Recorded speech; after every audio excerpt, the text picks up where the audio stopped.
ஞானஸ்நானத்தின் மூலமாக எனக்கு வைக்கப்பட்ட பெயர் வால்டர் ஜெயபாலன். என்னுடைய தகப்பனார் மருத்துவர் தே. ராஜலிங்கம் ஐயர் அவர்களுடைய இரண்டாவது மகனாக பிறக்க ஆண்டவர் பெரும் கிருபை செய்தார். அவர் மிகப்பெரிய அறிவாளி. அவருடைய மகனாக வாழ்ந்தது எனக்கு பெரும் பெருமை தருகிறது. தன்னுடைய மகனை தம்முடைய விருப்பத்தின் போல வளர்த்த ஒரு தந்தை. என்னுடைய தந்தை என்றைக்குமே என்னை பார்த்து நீ டாக்டராக வர வேண்டும், இன்ஜினியராக வர வேண்டும் என்று விரும்பினதே கிடையாது. தம்மை போலவே தன்னுடைய மகன் வர வேண்டும், ஆண்டவருக்கு ஊழியம் செய்ய வேண்டும், குடும்பத்தை காப்பாற்றுவதற்கு ஒரு தொழில் செய்ய வேண்டும், ஆண்டவருடைய ஊழியத்தை இலவசமாக செய்ய வேண்டும். இதுதான் எங்கள் அப்பாவினுடைய கொள்கை. அந்த கொள்கையை இன்று வரைக்கும் நான் பின்பற்றி வருகிறேன். இதில் எனக்கு கிடைத்த மிகப்பெரிய ஒரு பெருமை, யாருக்கும் கிடைக்காத ஒரு பெருமை, பரிசுத்த வேதாகமத்தின் முதல் மொழிபெயர்ப்பாளருடைய மகன் என்ற அந்த தகுதி. அந்த தகுதியை கொடுத்த ஒரே ஒரு காரணத்தினால நான் செய்கின்ற பணிகளையும் நான் எழுதின புத்தகத்தையும் பார்த்தவர்கள் என்னிடம் சொன்னது, அப்பாவுக்கு தப்பாமல் பிறந்த ஒரு மகன், அப்பாவினுடைய பெயரை காப்பாற்றுவதற்காக பிறந்த ஒரு மகன், அப்பா செய்த பணிகளை தொடர்ந்து செய்யக்கூடிய ஒரு ஆற்றலை ஆண்டவர் எனக்கு கொடுத்தருளினார். இந்த பழைய ஏற்பாட்டை பொறுத்தவரையில் எனக்கு ஒரு பெரிய குறை இருந்தது. முழு வேதாகமத்தையும் படித்த போது அதில் தமிழர்களுக்கே புரியாத தமிழ் சொற்கள், தமிழ் வசனங்கள், ஏறக்குறைய 960 வசனங்கள் பழைய ஏற்பாட்டில் இருக்கிற காரணத்தினால என்றைக்கு இந்த புதிய ஏற்பாடு இந்த வேதாகமம் வெளியே வந்ததோ அந்த 1871ஆம் ஆண்டு முதல் இன்று வரை கிறிஸ்தவர்கள் விளங்காத வசனத்தை பற்றி கவலைப்படுவதே கிடையாது. அல்லது சில கிறிஸ்தவர்கள் வசனம் விளங்காவிட்டால் அவர்களுடைய சொந்த விளக்கத்தை கொடுத்து அந்த வேதாகமத்தை அவர்கள் தீட்டுப்படுத்துகிறார்கள். எடுத்துக்காட்டாக, நான் உன்னை உள்ளங்கையில் வரைந்திருக்கிறேன் என்று சொல்வதை இவர்களாகவே கற்பனை செய்து கிறிஸ்தவ மதம் கைரேகையை ஆதரிக்கிறது என்று ஒரு பொய்யை பரப்பி கொண்டிருக்கிறார்கள். ஆனால் உள்ளபடியே அது கிரேக்க ஒரு தொடர். அந்த தொடரினுடைய பொருள் என்னவென்று சொன்னால், நீ முழுவதுமாக என்னுடைய கட்டுப்பாட்டில் இருக்கிறாய். தமிழில் இருக்கின்ற ஒரு மரபு தொடரை வைத்து சொல்ல வேண்டுமானால், உன்னுடைய சுண்டு என்னுடைய கையில் இருக்கிறது என்பதை ஆண்டவர் அந்த வகையில் சொன்னார். ஆக இந்த முழு வேதாகமத்தையும் ஒரு பழைய ஏற்பாட்டை ஒரு முறை படித்த போது எனக்கு மனத்தில் எழுந்த ஒரு ஆதங்கம், முழு வேதாகமத்தையும் படிக்க முடியவில்லையே என்று எந்த கிறிஸ்தவரும் இதுவரைக்கும் வருத்தப்பட்டதே கிடையாது. ஆனால் ஏதாவது ஒரு குறிப்பிட்ட வசனத்தை கேட்டு பொருள் கேட்டால் அவர்கள் சொந்தமாக ஒரு பொருள் சொல்லுகிறார்களே தவிர மற்றபடி வேதாகமும் குறிப்பிடுகின்ற பொருளை யாரும் சொல்லுவது கிடையாது. ஆகவே விளங்காத வசனத்தை விளங்குகிற வகையில் மக்களுக்கு ஏதோ சொல்லி அவர்கள் சமாளிக்கிறார்களே தவிர வேத வசனத்தினுடைய உண்மையான பொருளை அவர்கள் விளங்க வைப்பதில்லை. ஆகவே என் மனத்தில் ஒரு குறை ஏற்பட்டது. இந்த முழு வேதாகமத்தை படிப்பதற்கு அவர்களுக்கு ஒரு உதவி தேவையாக இருக்கிறது. அந்த உதவி தேவை என்பதற்காகத்தான் நான் வேத வசன விளக்கு என்ற ஒரு புத்தகத்தை நான் வெளியிட்டேன். இந்த புத்தகத்தை எழுதி முடிப்பதற்கு 2-3 ஆண்டுகள் ஆகின. ஆனால் அதை அச்சகத்திற்கு அனுப்புவதற்குள்ள இன்னும் 3 ஆண்டுகள் கடந்து விட்டன. இருந்தாலும் முழு முயற்சியுடன் முயன்ற போது போதகர் சி. ஜார்ஜ் என்பவர் முன் வந்து என்னுடைய புத்தகத்தை அவர் அச்சிட்டு பதிப்பித்தார். அது ஒரு அவர் எனக்கு செய்த மிகப்பெரிய உதவி. யாருடைய கையில் இந்த புத்தகம் இருக்கிறதோ அவர்களால் மட்டும்தான் 39 புத்தகத்தில் இருக்கின்ற எல்லா வசனங்களையும் அவர்கள் புரிந்து கொண்டு படிக்க முடியும். இது இல்லாமல் படிப்பவர்கள் அத்தனை பேரும் நடிப்பில் சிறந்தவர்கள் என்று தான் சொல்ல வேண்டும். எத்தனையோ வசனங்கள் யாருக்குமே விளங்காது. ஆனால் அந்த வசனங்களில் ஆழமாக பதிந்திருக்கின்ற நல்ல கருத்துகள் அதனாலே மறைக்கப்படுகின்றன. ஆகவே நல்ல தமிழிலே வெளியிட வேண்டும் என்று அப்பா விரும்பி அவர்கள் மொழிபெயர்த்தார்கள். அந்த மொழிபெயர்ப்பு அவர்களை பொறுத்தவரையிலும் முடிவுற்றது. ஆனால் அதை அச்சிடுவதற்கு உரியவர்கள் முன்வரவில்லை. ஆகவே என்னுடைய எண்ணம் என்னவென்று சொன்னால், இந்த 960 வசனங்களையும் ஒரு புத்தகத்திலே கொண்டு வந்து அந்த 960 வசனங்களுக்கும் உண்மையான வேதம் சொல்லுகின்ற பொருளை சொல்ல வேண்டும் என்பது அவர்களுடைய விருப்பம்.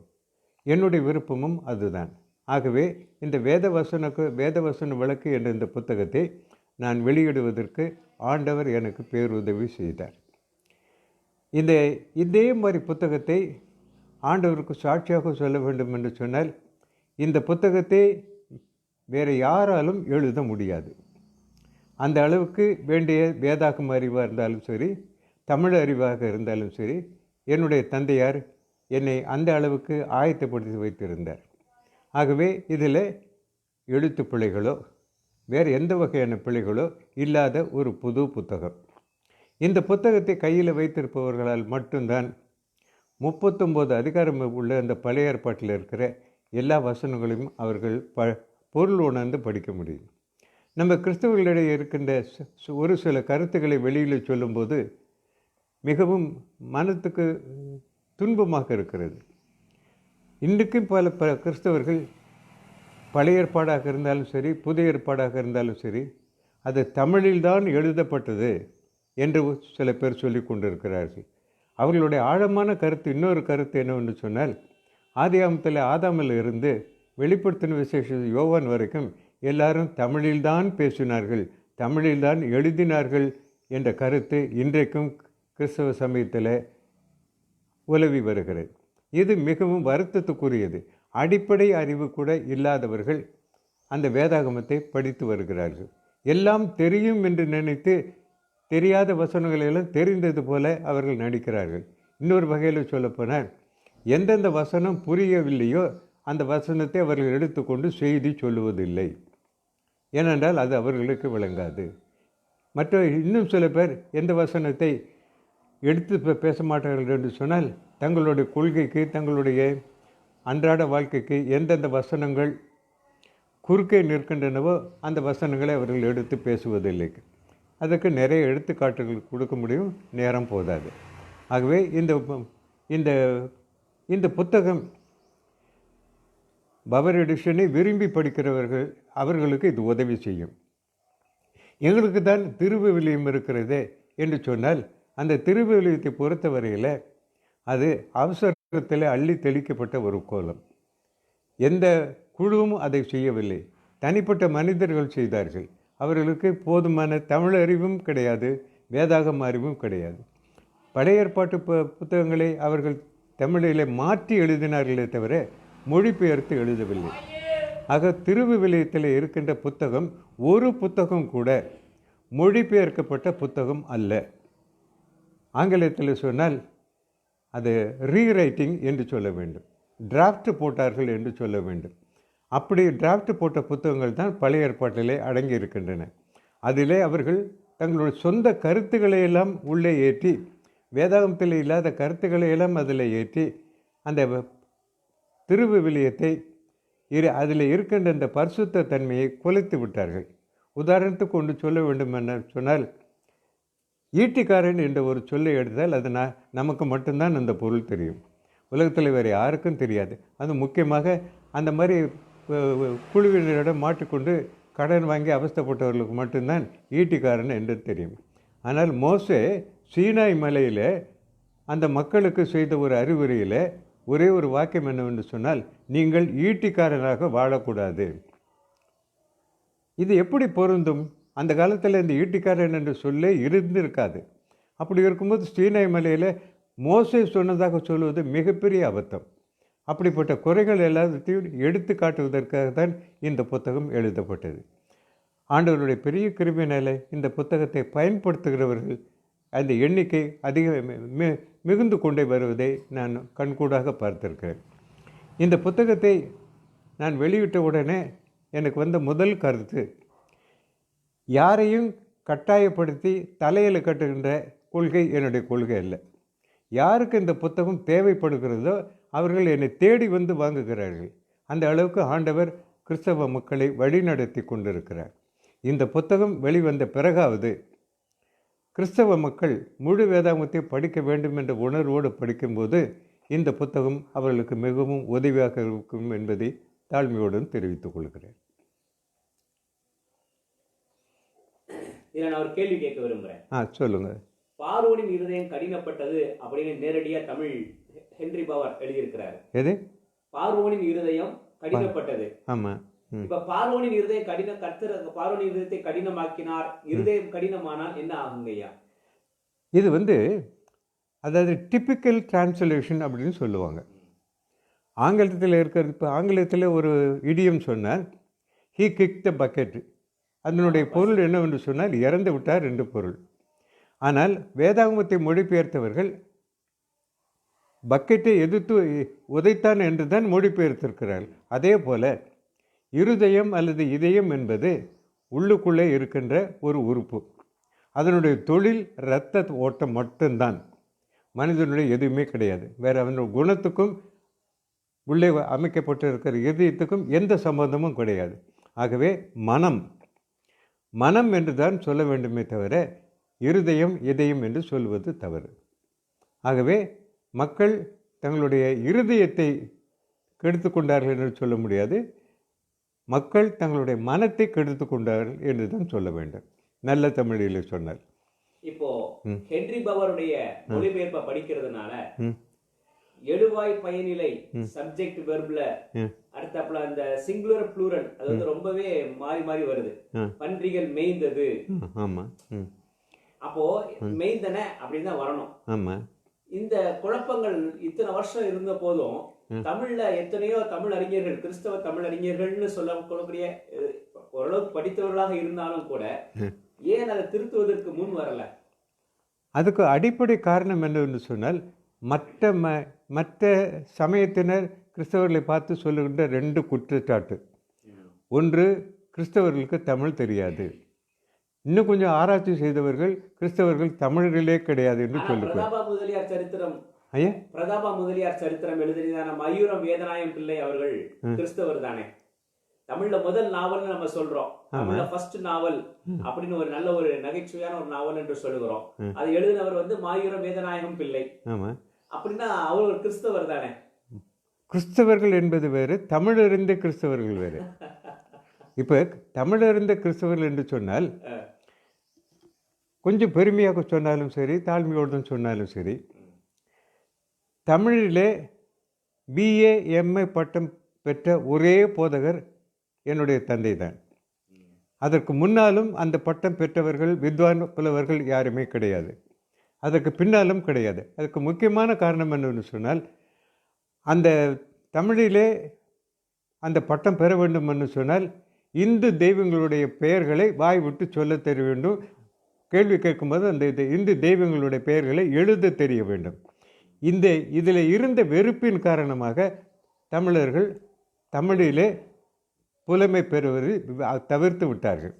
இப்போ இருங்க, அதே சமயத்தில் நீங்கள் சொன்னது போல வேதநாயகம் பிள்ளை யாராக இருந்தாலும் சரி, வேதநாயக சாஸ்திரியாராக இருந்தாலும் கூட சரி, அவர்கள் தமிழ் அறிஞர்கள். ஆனால் தமிழ் கற்ற அறிஞர்கள் அல்ல, தமிழ் அறிஞர்கள், நல்ல தமிழிலே பேசக்கூடியவர்கள்.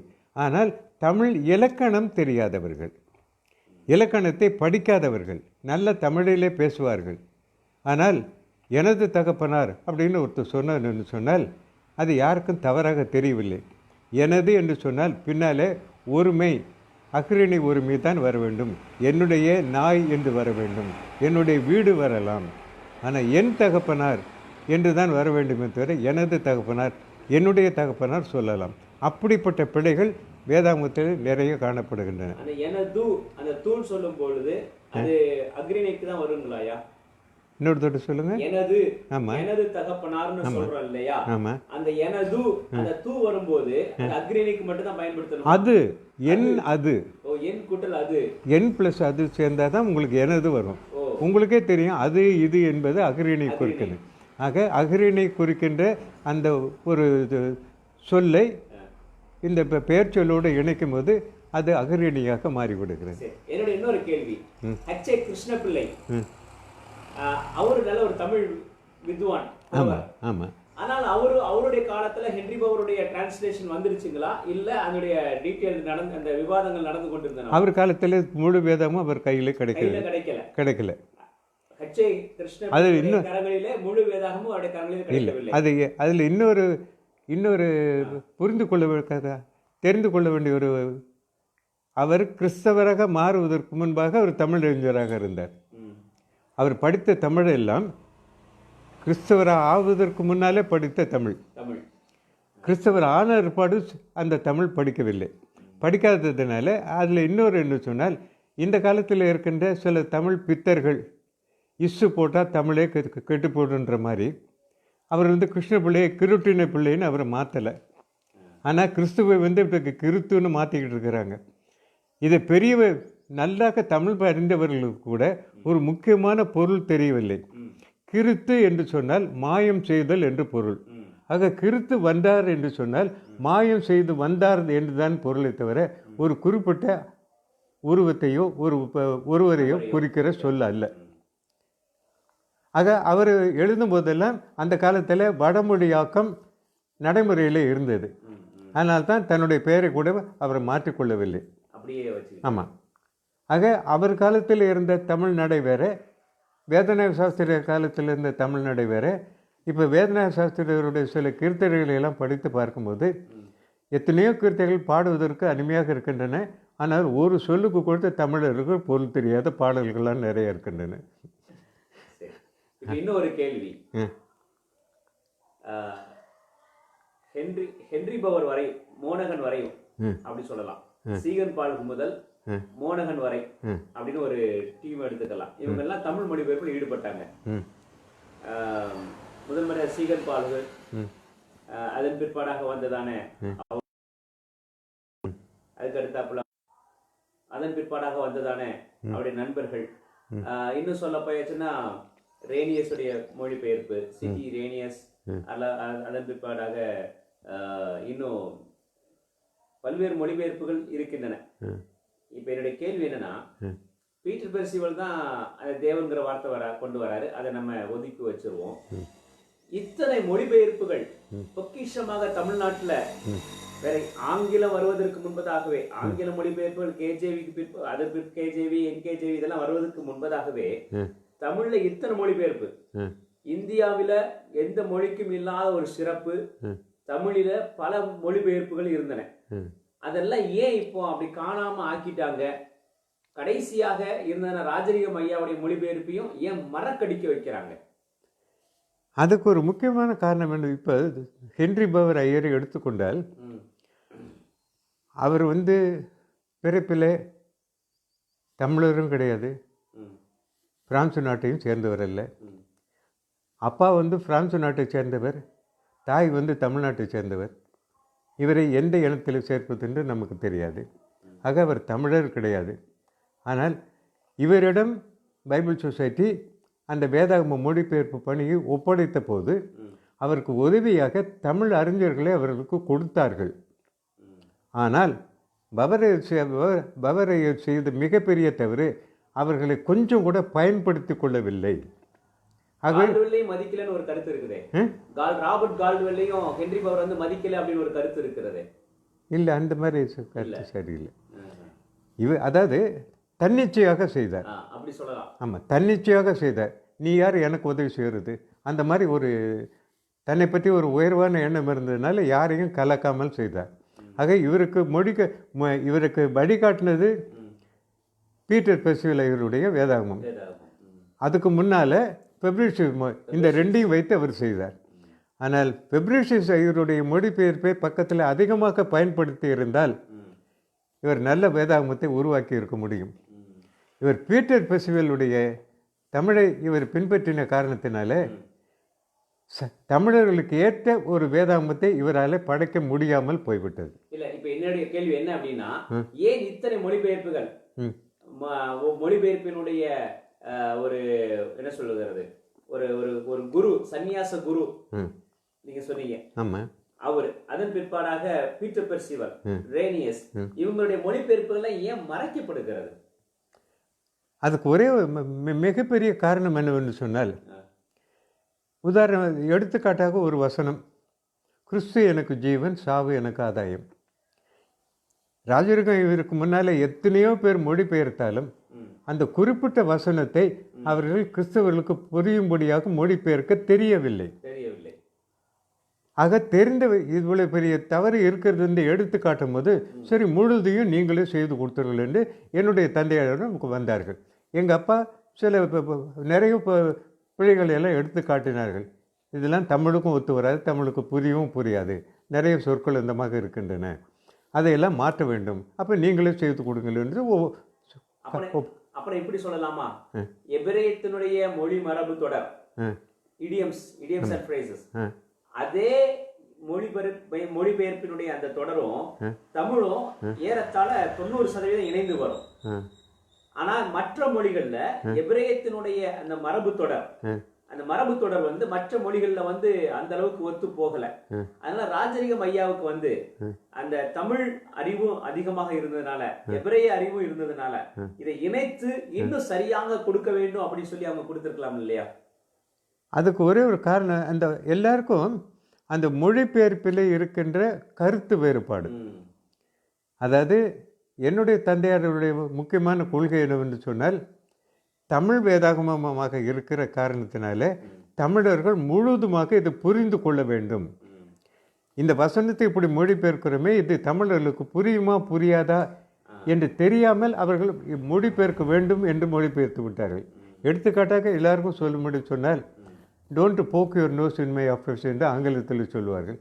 வேதாகமத்திலே என்னுடைய விஷயத்திலே மூக்கு இடாதே என்று மொழிபெயர்த்திருக்கிறார்கள். அங்கே இருக்கிற மரபு தொடரை தமிழுக்கு ஏற்ற மரபு தொடராக மாற்ற வேண்டும் என்று, என்னுடைய விஷயத்திலே நீ தலையிட வேண்டும், இப்படிப்பட்ட கருத்து வேறுபாடுகள் இருந்ததுனால முழுமையாக இனிமேலே ஒரு மொழிபெயர்ப்பு செய்தால் எந்த தமிழராக இருந்தாலும் ஒரு சொல்லை கூட மாற்ற முடியாத ஒரு மொழிபெயர்ப்பை தான் ராஜரிகம் ஐயா செய்திருக்கிறார். ராஜரிகம் ஐயா செஞ்ச அந்த மொழிபெயர்ப்பை அவசர ஓலத்துல எடுத்து, அதாவது புராட்டஸ்டன்ட் என்று சொல்லப்படுவதான, அதாவது சிஎஸ்ஐ, அதாவது இந்திய பைபிள் சொசைட்டி, அவங்க வந்து எல்லாருக்கும் பொதுவாக இருந்தாலும் மெஜாரிட்டி அங்க ஆக்குபை பண்றது வந்து மெயின் லைன் சர்ச்சஸ் சார்ந்தவங்க தான் ஆக்குபை பண்றாங்க. அவர்களும் ரோமன் கத்தோலிக்கும் சேர்ந்து ஏன் அந்த திருவிழியம்ங்கிறத கொண்டு வந்தாங்க? அதுக்கு வந்து முக்கியமானது சுயநலம், தன்னலம்.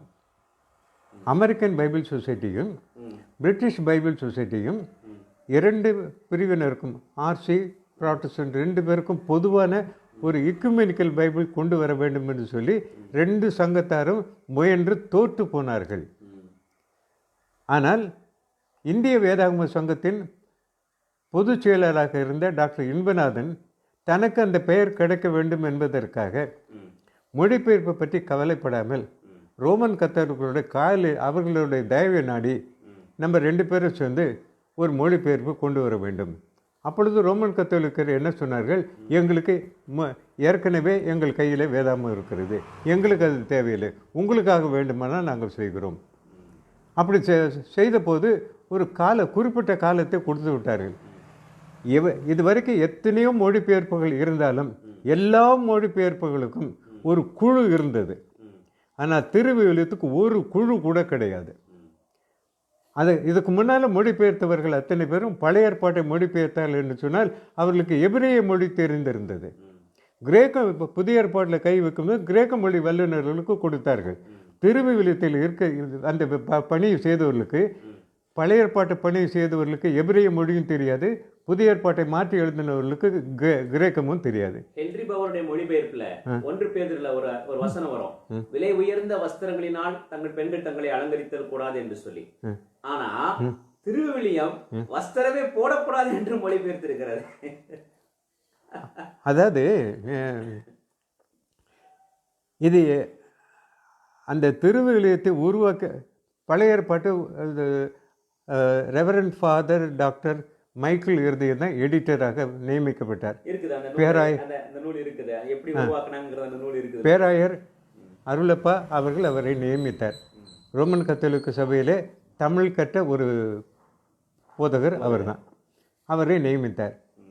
அவர் பழைய ஏற்பாட்டை இந்த மாதிரி மற்றவங்களெலாம் டிராஃப்ட் போட்டு கொடுங்கன்னு சொல்லி அதை மொழிபெயர்த்து விட்டார். ஆனால் ஒருத்தரிடம், அதாவது மற்றவர்களிடம் கொடுக்கப்பட்ட புத்தகம் ட்ரிங்கால், ஃபாதர் பொத்தேரோ இந்த 2 பேரும் செய்த பழைய ஏற்பாட்டை காப்பி எடுத்து அந்தந்த புக்கை அவர்களிடம் கொடுத்து விட்டார்கள். அவர்களுக்கு இடப்பட்ட கட்டளை என்னவென்று சொன்னால், ஒரு நிமிஷம், ட்ரிங்கால் மொழிபெயர்ப்பு ஒன்று இருக்குது என்பது தமிழர்களுக்கே தெரியாதே. அதில் இன்னும் கொஞ்சம் பிரித்து சொன்னால் ரோமன் கத்தோலிக்கே தெரியாது. உங்கள்கிட்ட வந்து ட்ரிங்காலுடைய பழைய ஏற்பாடு இருக்கிறது, என்கிட்ட ட்ரிங்காலுடைய புதிய ஏற்பாடு இருக்கிறது. ஆனா இன்னைக்கு அந்த ரோமன் கத்தோலிக்கர்கள் அவர்கள் செய்த ஒரு மிகப்பெரிய தவறு, ஒரு சிலரை மட்டும்தான் அவர்கள் நம்பி இருந்தார்கள். இப்போ ப்ராட்டஸ்டன்ட் என்று சொன்னால் ராஜரிகம் போல எத்தனையோ படித்தவர்கள் இருக்கிறார்கள். ரோமன் கத்தோலிக்கு ஒரு குறிப்பிட்ட திருச்சபை, அதில் அந்த அளவுக்கு படித்தவர்கள் அதில் கிடையாது. அடுத்து இன்னொரு என்னன்னு சொன்னால், நீங்கள் சொன்னது போல் அப்படி ஒரு வேதாகமம் இருக்கிறதுன்றே தெரியாது. ஆனால் ரோமன் கத்தோலிக்கர்கள் அதை படித்திருந்தால் இன்றைக்கு ரோமன் கத்தோலிக்க சபையார் எங்களுக்கு தனி வேதாகமம் உண்டு என்று சொல்லக்கூடிய பெருமை கிடைத்திருக்கும். ட்ரிங்கால் வேதாகமத்தை இவர்களுக்கு ரீபிரிண்ட் பண்ணியிருந்தால் இன்றைக்கு திருவிழியுமே தேவை இருக்காது. அவ்வளவு அருமையான தமிழ், ஒரு சின்ன பிழை கூட கண்டுபிடிக்க முடியாது. எல்லா சொற்களுக்கும் தமிழருக்கு விளங்குகின்ற சொற்களை அவர்கள் பயன்படுத்தினார்கள். புதிய ஏற்பாட்டுல வந்து ட்ரிங்காலுடைய மொழிபெயர்ப்புல பரிசுத்த ஆவியானவருக்கு வந்து ஸ்பிரிட் சாந்த் அப்படின்னு தான் எழுதுறாரு. அந்த ஸ்பிரிட் சாந்துன்றது அவங்க பயன்படுத்துகிற சொல். ரோமன் கத்தோலிக்க அவங்களுக்கு ஸ்பிரிட் சாந்துன்னு சொன்னாதான் பரிசுத்த ஆவின்னு தெரியும். அது அந்த மாதிரி அது அவங்களுக்கு அந்த உரிமை இருக்கிறது. ஏன்னா அவங்க வந்து இக்குனிக்கல் பைபிள் செய்யலை. இது எல்லாருக்கும் பொதுவான வேதம்னா அவங்க வரல. நீங்க வந்து வேத விளக்குங்கிற புத்தகம் மாத்திரம் எழுதாம தமிழ் வேதாகம வரலாறுன்னு ஒரு நூல் எழுதிக்கிறீங்க. இலங்கையில இருந்து தமிழ் வேதாகம வரலாறு என்று சொல்லி பல ஆண்டுகளுக்கு முன்பதாக ஒரு நூல் வந்தது. ஆனா அந்த நூல் வந்து திருப்பி ரீபிரிண்ட் வரல. ரீபிரிண்ட் ஏன் வரல அப்படின்னு அவங்கள்ட்ட கேட்ட போது அதுல நிறைய பிழைகள் இருக்கின்றன. ஏன்னா ஒல்லாந்தர் மொழிபெயர்ப்பு அப்படி ஒண்ணு கிடையாது. ஆனா அது பிரெஞ்சுங்கிறதா அவங்க ஒல்லாந்தர்ங்கிறத அவர் மொழிபெயர்த்துக்கிறார். அவர் வந்து சபேந்திர அவர் வந்து சபேந்திரனா குலேந்திரன் அவங்களுடைய பேராயர் குலேந்திரனுடைய அந்த நூல் ஆக்கம். இன்னைக்கு வேர்ட் ஆஃப் கிரைஸ்ட் என்கிறதான ஒரு நிறுவனம் சென்னையில திருப்பி அதே புத்தகத்தை குலேந்திரன் ஐயா அந்த புத்தகத்தை வெளியிட்ட போது அது நிறைய படங்கள்லாம் இருந்தன. நிறைய படங்கள் இருந்தன. ஹென்றி பவருடைய படங்கள், மற்ற படங்கள்லாம் இருந்தன. ஆனா இன்னைக்கு அதே புத்தகத்தை இன்னைக்கு ரீபிரிண்ட் பண்ணிருக்கிறாங்க. ரீபிரிண்ட் பண்ணதுனால நீங்க வெளியிட்டு இருக்கிறதான அந்த வேதாகம வரலாறு, தமிழ் வேதாகம வரலாறுக்கும் குலேந்திரன் ஐயாவுடைய அந்த புத்தகத்துக்கும் என்ன வேறுபாடு வருது? என்ன வேறுபாடு என்று சொன்னால், சாதாரண ஓட்டப்பந்தயம் எடுத்துக்கொண்டால் 100 மீட்டர் ஓட்டப்பந்தயம். குலேந்திரன் ஐயா செய்த வேலை 80லேயே நிறுத்திவிட்டார். 100 கிலோமீட்டர் போக வேண்டியவர் 80 கிலோமீட்டரில் 80 போன ஒருபாடு நிறுத்தி விட்டார். ஆனால் அவருக்கு பின்னால் இன்னும் 20 கிலோமீட்டர் ஓடினவர்கள் இருக்கிறார்கள்.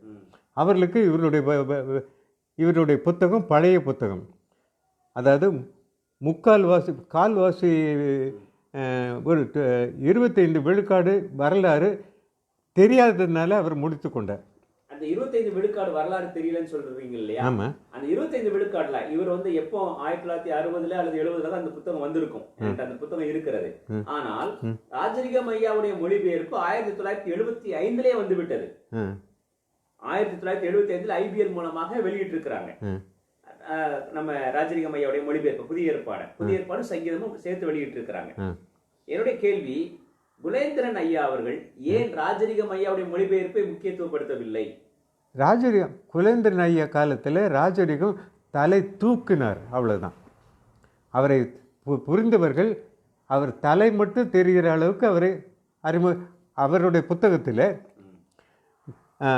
பிஷப் டீல் ஐயா அவர்களும் அதுக்கு முன்னால் இருந்தவர்களும் ராஜரிகம் ஐயரை அந்த குழுவில் சேர்த்து கொண்டார்கள்.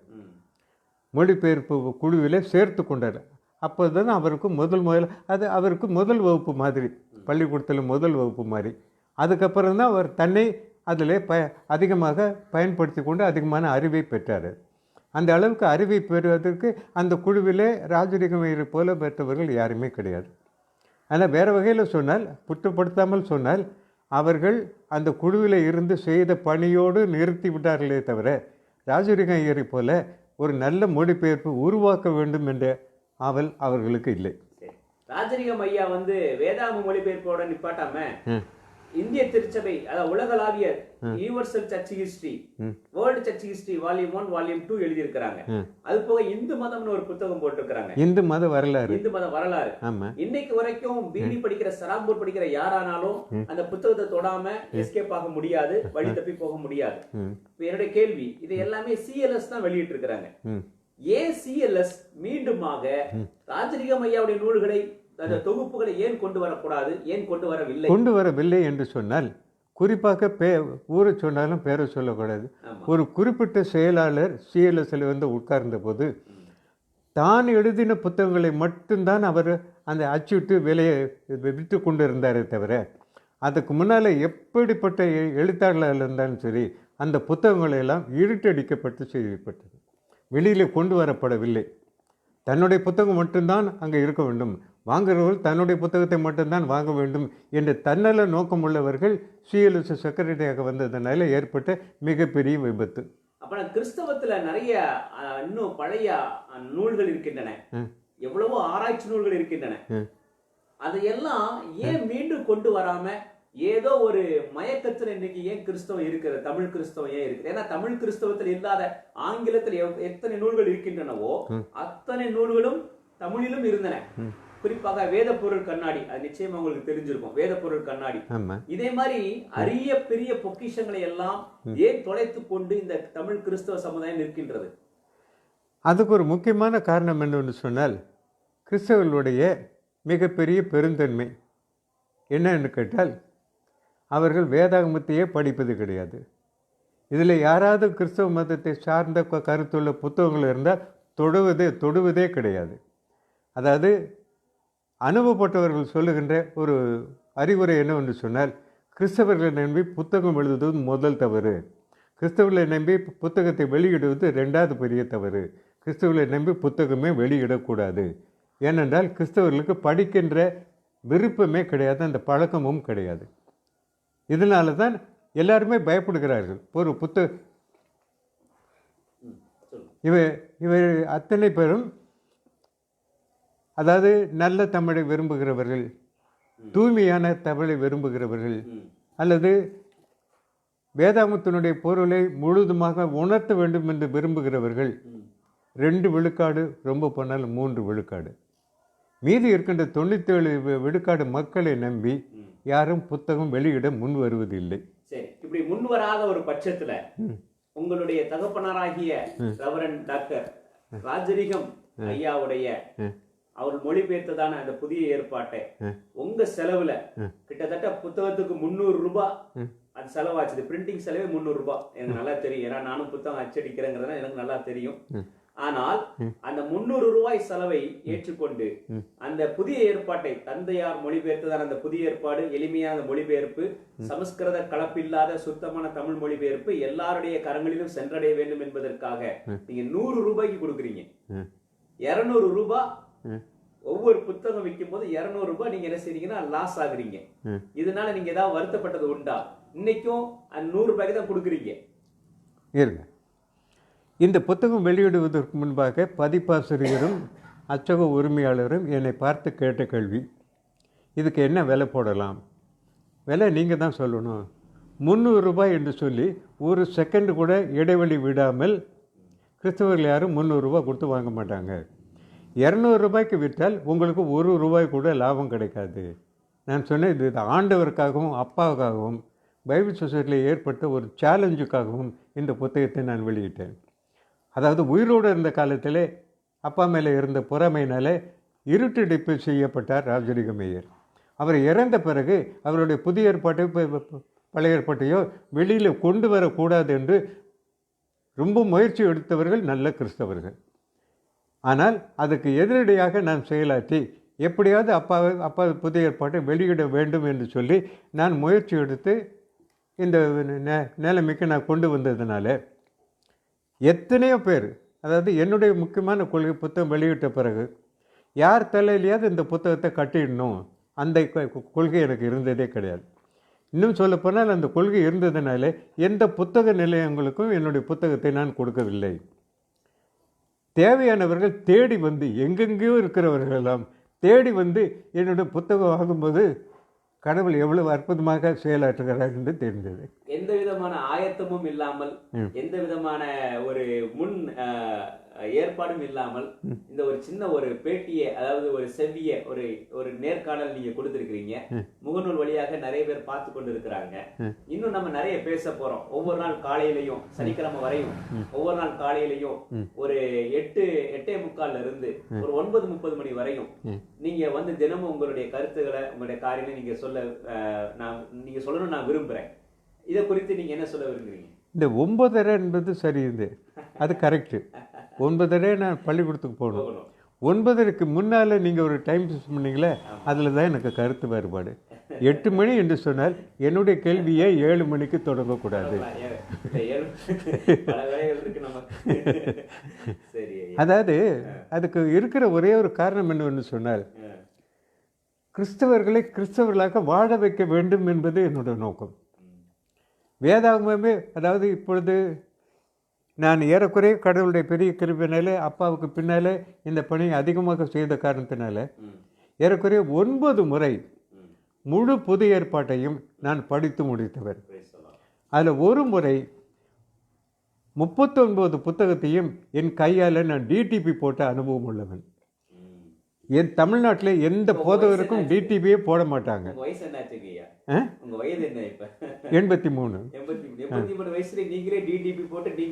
ஆமாம், நானே எனக்கு என் பிள்ளைங்கிட்ட கம்ப்யூட்டர் வாங்கி கொடுங்கன்னு கேட்டதுக்கு முக்கியமான காரணமே இந்த பணியை செய்வதற்கு தான். நேர்காணல நிறைய பேர், இந்த முகநூல்ல நிறைய பேர் இருக்கிறாங்க. அவங்களுக்கு உங்களுடைய வாழ்த்துறை சொல்லுங்க. திருப்பி சாயங்காலமோ அல்லது நாளை காலையில நம்ம தொடர்ந்து பேசிடலாம். சரி, இந்த பேச்சு கேட்டவர்களுக்கு நான் மிகவும் நன்றி உள்ளவனாக இருக்கிறேன். ஆனால் உங்களிடம் ஒரு குறை இருக்கக்கூடாது. அது என்ன குறை என்று சொன்னால், நீங்கள் என்னை கேள்வி கேட்க வேண்டும். உங்களுக்கு இருக்கின்ற ஐயப்பாடுகளை என்னிடம் கேட்டு தெரிந்து கொள்ள வேண்டும். இது என்னுடைய ஆவல். என்னுடைய கருத்தை சொல்வதை விட உங்களுக்கு தேவையான கருத்தை சொல்ல வேண்டும் என்று சொன்னால் நீங்கள் என்னை கேள்வி கேட்க வேண்டும். அப்பொழுது தானே உங்களுக்கு தேவையான பொருளை நான் பேச முடியும். இன்றைக்கு மாலை அல்லது நாளை நிச்சயமாக இந்த நேர்காணல் தொடரும். ஃபேஸ்புக்கில் லைவில் போட காரணம் என்ன அப்படின்னா, நிறைய பேர் பார்ப்பாங்க. அந்த ஐயாவுடைய நேர்காணலை நிச்சயமாக நாங்கள் முன்னதாக அறிவித்து விடுவோம். இதனால் முழுவதுமாக வீடியோ எடுத்து அதை அப்லோட் பண்ணுறதை விட இது ரொம்ப மிக எளிமையான ஒரு வழிமுறையாக இருக்கிறதுனால நேரடியாக இந்த முகநூல் வழியாக நாங்கள் வருகிறோம். தொடர்ந்து உங்களுடைய நண்பர்களுக்கும் மற்றவர்களுக்கும் நீங்கள் அறிமுகப்படுத்தினால் இன்று மாலை முடிந்தால் இன்று மாலை நிச்சயமாகவே நாங்கள் அதற்கான முன்னதாகவே அந்த நேரத்தை நாங்கள் சொல்லிவிடுவோம். கர்த்தர் நம்மை ஆசீர்வதிப்பாராக. ஆமென். ஷாலோம்.